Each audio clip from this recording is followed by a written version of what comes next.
আপনারা জানেন বাংলাদেশের শ্রমিকদের মানবাধিকার এবং পরিবেশগত অধিকার জিনিসটা মাথায় রেখে এখন আসলে পলিসি নির্ধারণ করা উচিত।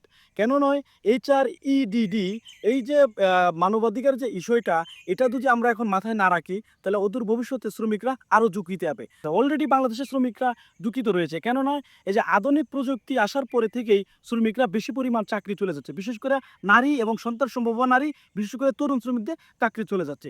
এখন HREDD বিষয়টা যদি আমরা মাথায় রেখে শ্রমিকদের অধিকার আদায়ে যখন আমরা কাজ করতে যাব, তখন খুবই সহজ হবে।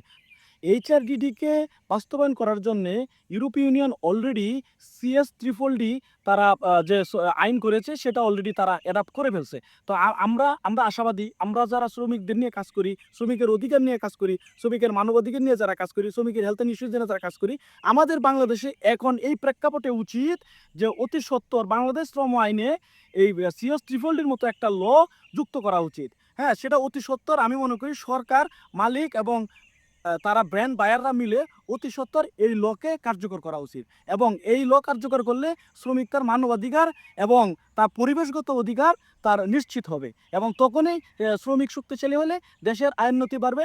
হ্যাঁ, অবশ্যই বিদেশি রেমিটেন্স বেশি পরিমাণ বাংলাদেশে আসবে।